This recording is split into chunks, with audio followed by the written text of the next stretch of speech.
Hola amigos. Just kidding. We're not starting in Spanish. But I decided to record this video in cinematic mode today because I'm claiming to be a YouTube G.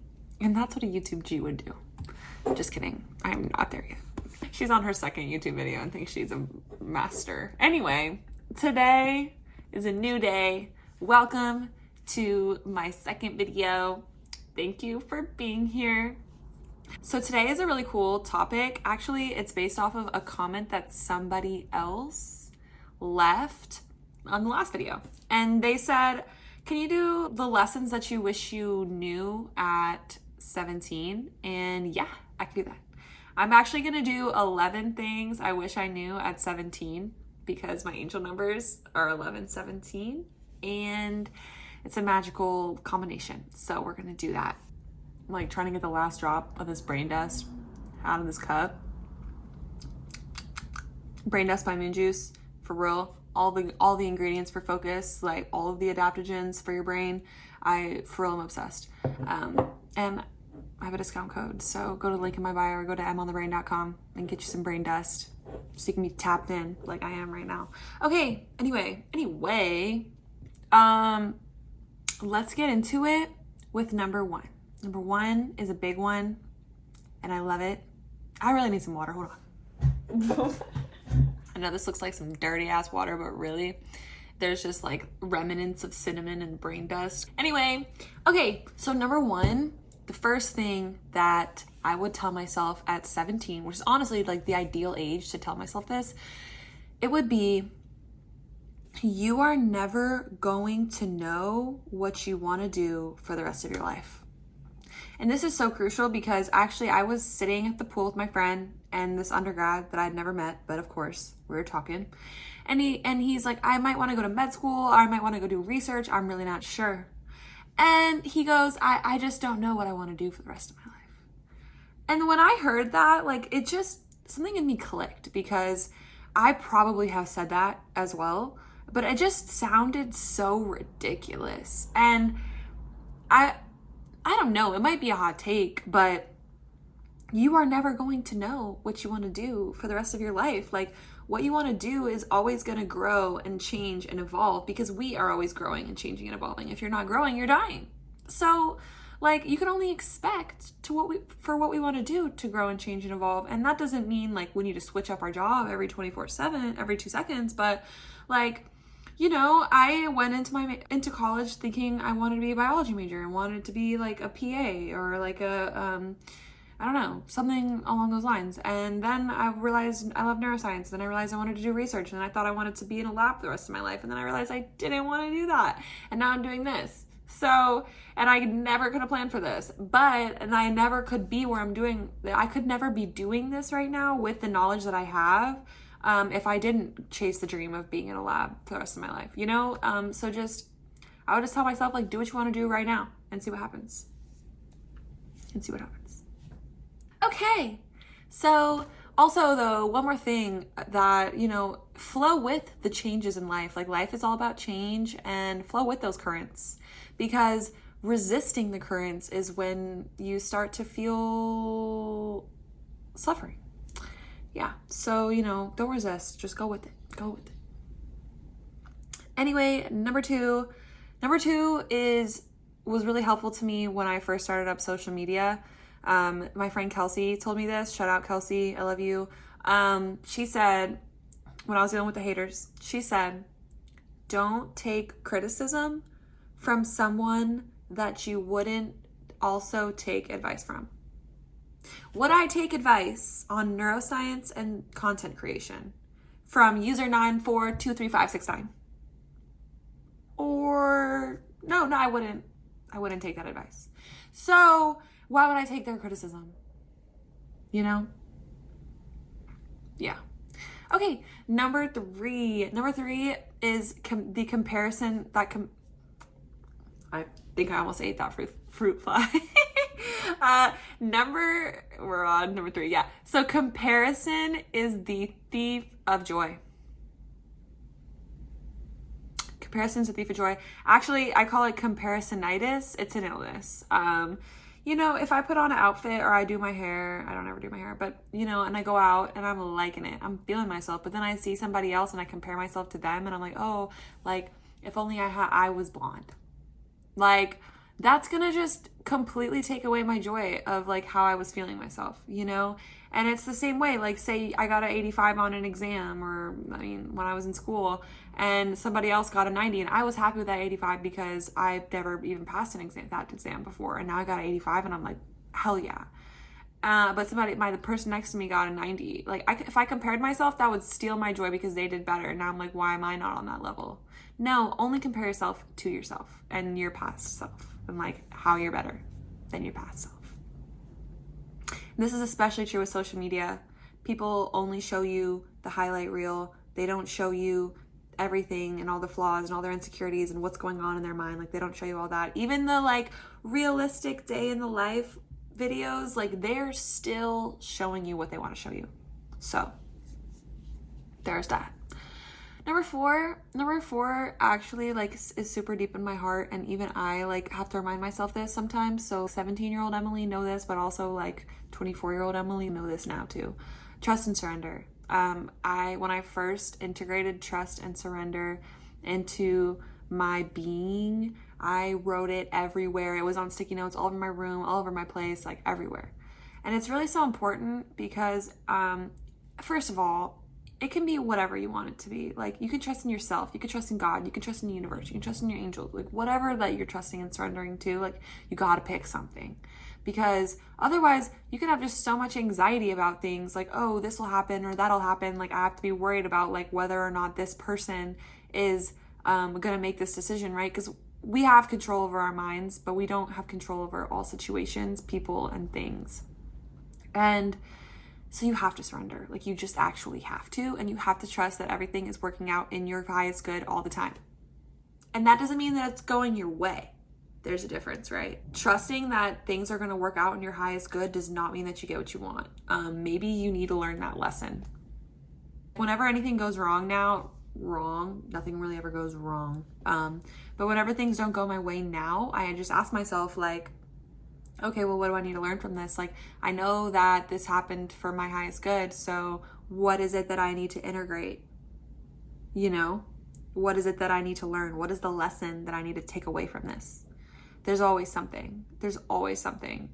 Because everything truly is always working out and for your highest good. And so remember that. Just always know that. And when you always know that, I think it just relieves a lot of pressure and anxiety. So trust and surrender always, like trust. Trust in yourself too. Don't forget that. Number 5, and it ties into that one, the power of the mind. I wish I would have known about the power of the mind. This kind of ties into something that I'm super passionate about, which is like health class. Like what was health class when we were kids? Like what was that? What was health class? You know, like what did we really learn? The food pyramid? Come on.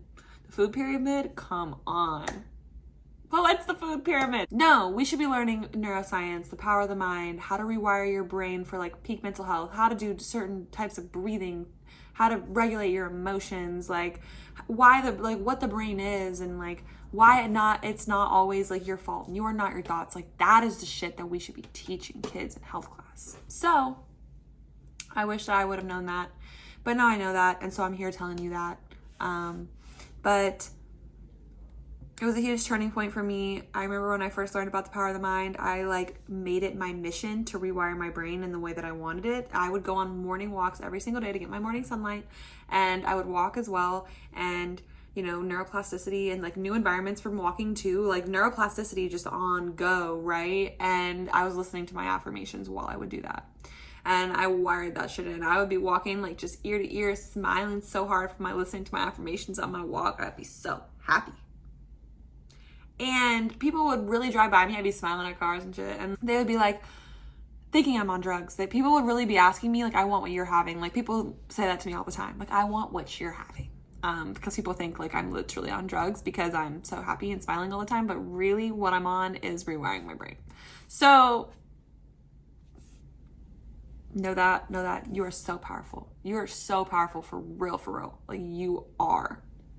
Know that. Okay, and then that kind of goes into number 6 as well, which is you will never get ahead playing the victim. You will never get ahead playing the victim. Like, you can sit and you can pity party yourself, but excuses don't make you successful. I had a friend that would always say, I'm not really friends with her anymore, and I'll go into that at a later point, but she would say, oh, like, I'm never going to be in a good relationship. Like, none of my siblings are in a good relationship because, like, our parents, like, how we were raised, like, our parents didn't show us what a good relationship was, so we're incapable. And that's just how it is. Like, no, ma'am. Absolutely not. Like, yes, we all came up, dealing with different struggles, and those things definitely impacted us. But it is our job and no one else's to fix it. And is it going to make you happy to sit around and just be sad that this is the way you are? Or is it going to make you happy to, like, work on healing that so that you can be better and feel better? You know, like, playing the victim is not going to get you anywhere. I was super depressed in high school, and looking back, like, I totally would play victim. And if I would have just taken ownership, is really what it is, like, take ownership of my life, it kind of just makes you realize, like, no, like, you're responsible. Like, it's on you, you know? Like, no one's coming to save you. You are the captain of your life, and so you got to take charge. Moving on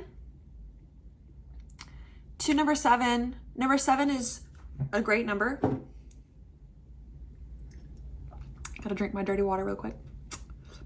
Number 7 is a great number, and so I made it a great point.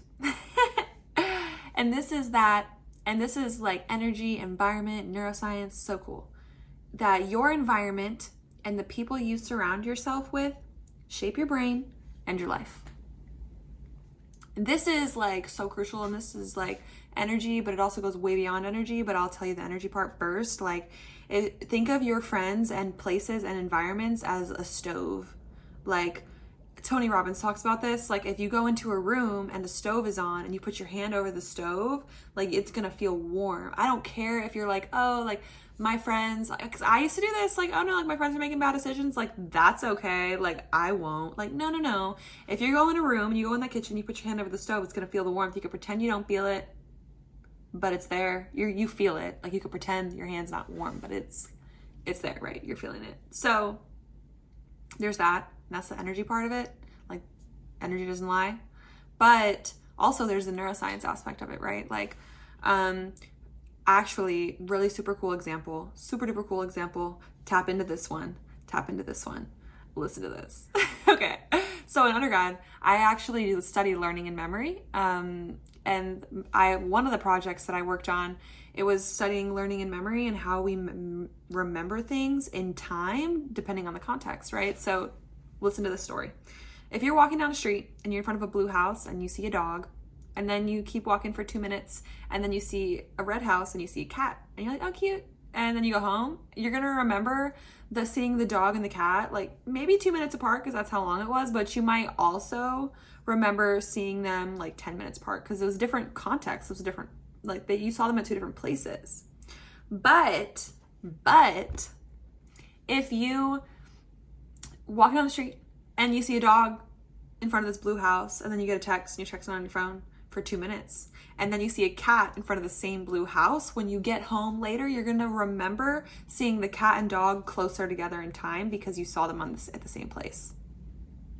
We actually integrate memories, and we combine them and pull them together in time when they happen in the same context, and we separate them, and it's called event segmentation when they're different contexts. So just knowing that, right? Like, okay, why does that matter, right? All right, well, now I'm telling you, like, this is how our environment plays such a huge role in how we remember things. And we know this because, like, different places can trigger memories, right? Well, let's also think about the fact that our memories shape the way that we view the world. Like, our memories create our beliefs, and our beliefs are what create, like, our memories and our beliefs create our thought patterns, which then completely dictate how we view the world and how we perceive the world and our reality.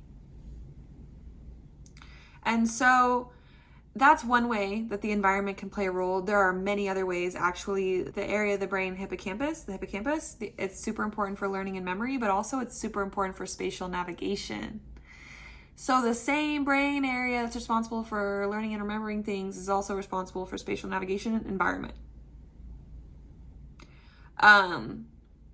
But then also just like the people you surround yourself with, like it's the same way. Like we have associations. I'm way better at studying in a library around other people that are studying. Environment and people. You can't say that those two things don't affect you. So I would tell myself, like, get your environment right and get your people right. I am the queen of, we're going to go into that in like 2 points. But anyway, so let's move on to number 8. Number 8 is so crucial.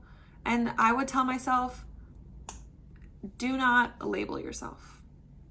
Do not label yourself. Don't put a label on yourself. You know, I was a scientist. I called myself a scientist. I was ADHD. I was depressed. I was a college student. I was all these things. Like I was a golf coach. I was a neuroscientist. No. I am me. And the reason why I say this is so important because it can just put you in a box and it really can restrict you and it can really take away your joy, because what happens if you lose that label? Then what are you then? You know? I was sitting at a dinner with all the people in my neuroscience PhD program last year, and when a friend asked me, he said, if you're a vegan and you eat honey, can you still consider yourself a vegan? And I was like, well, why does that even matter? Like, why are we worried about what we call ourselves? Like, why are we worried about the label? I'm gonna just do me. And I think that's so important because a lot of people like might put labels on themselves and then they do certain things to fit the label. But really, we should label ourselves as being me, like I am me, and I'm gonna do me. So be you and do you, and don't put yourself in a box. What a break.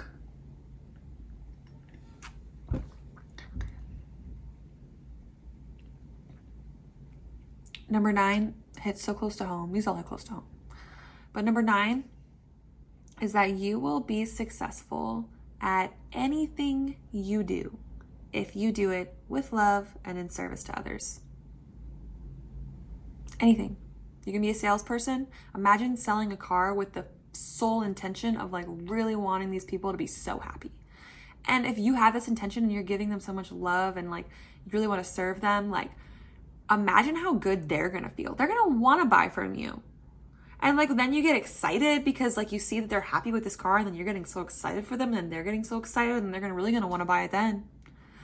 And that's kind of how I do my content as well. Like that is like the reason why I started making my content, was to help people and raise the vibration of the planet and spread love and joy and improve people's mental health. But as soon as my parents, because they're both in finance, as soon as my parents were like, oh, how are you going to monetize? How are you going to create this into a business? It kind of ruined it for me. And I actually had to take a break for a bit because I wasn't like feeling completely aligned in what I was doing anymore. And you can't be successful if you're not feeling completely aligned, if you're not feeling passionate about what you're doing. Or you can, but you can be super successful if you're super passionate about what you're doing. And so I choose to post every single video with the mindset that like, I just hope if this helps one person, then it's successful. And that's kind of the meaning of success to me, is just like impact. And I think if that's your meaning of success, is to truly spread love and serve others, then you can be successful at whatever you do. And it's also like just makes you feel super happy to make other people happy. I don't know if you feel that way, but I feel that way. Number 10, there's only 2 more. Number 10 is so do this and like, just do it. Just listen to this one. If it's not serving you, let it go. I'm the queen of this one. The queen. I cut people off so quick, and it's not disrespectful. I cut them off and I say, you know, what's best for my mental health is to move on and not be a part of this relationship anymore. And I just say this because I know so many people that will keep friends in their lives or keep like boyfriends or whatever people in their lives, things, foods, so many things that don't serve them. Like if it's not serving you, if it's not adding to your life, like you let it go because you're blocking your blessings. I'll give you an example. I was dating a guy, right? Or talking to a guy, and I realized like, oh, it's like stressing me out more than it's really making me happy. And it's not necessarily beneficial. It's taking my peace. It's like not good for me anymore. You know what I mean? And obviously there are plenty of positive aspects about that relationship as well. But when it becomes to the point where like the negative outweighs the positive, it's really not serving me anymore. And so I immediately am just like, no, I'm not going to talk to you anymore. And that wasn't disrespectful. I didn't ghost. Like I told him, you know, it's best for my mental health and it's best for me. But the reason why I give this example is because I could have dragged it out, right? But that would have blocked me from actually finding the person that I really want to be with, that I'm really meant to be with, and my person. You know, that would have blocked me from actually being really super happy with someone. So stop blocking your blessings. If it's not serving you, let it go, so that way you can, like, what's meant for you can come. Last but certainly not least, number 11. And number 11 is also a magical number. So, and I ended on this like most beautiful note ever. I would tell myself, Emily, baby Emily, you are worthy and deserving of love exactly as you are. You are pure, not perfect. And I would tell myself this because, I mean, I feel like a lot of people can probably relate to this. We are just so in a culture of constant growth and being better. Like even the whole like mental health and growth mindset thing is about always wanting to be better and being more. There's always more. Like we are in consumerism world, constantly more and more and more, right? And like I grew up that way too. My parents, like if of course, I was always like a straight A student, but I would get, say, a 95 or a 97 on an exam. My dad would be like, why is it not a 100? And so I was just constantly always in my head, like, I could be better. I could be better. Oh, I'm not going to find like the person that I'm meant to be with right now because I am not healed enough yet, or I haven't done enough inner work, or I haven't, you know, like my business isn't where it's meant to be, or I'm not making enough money. But truth of the matter is that we are always learning, growing, evolving, and we are never going to be in that like prime. You know what I mean? So just know, like, I would just really like tell myself and tell you, like, just know that you are worthy and deserving of love exactly as you are, like right now. So worthy, so deserving. Like you are pure, not perfect. You're not meant to be perfect. And with that, I think that's just a beautiful, super beautiful way to end this video. I am sending so much love out. Feel the vibrations. But seriously, thank you so much for watching this video if you made it all the way through. And leave some comments and tell me what you want me to make more videos about, because this was so fun and I never would have thought of making this video if I didn't see that comment. So comment some ideas and I might just make it into a video. I really love like also just seeing what everyone's interested in, because even if I don't make it a YouTube video, I'll make it a TikTok or an Instagram reel. So do that and have just an absolutely wonderful week. Happy Tuesday. This is when I'm dropping it, on a Tuesday. If you're not watching it on a Tuesday, happy whatever day you're watching. I love you so much and I'm so, so, so grateful. I'm going to go have a dance party because I've been sitting and talking for so long, and you know, go have a dance party yourself. Increase your dopamine. It's really good. Get the endorphins, get the endocannabinoids, that natural high, you know, feel the vibes. I'm sending you so much love, so much gratitude. Seriously, I appreciate you and I love you, and like you are amazing and you belong here. You belong in this world. Peace.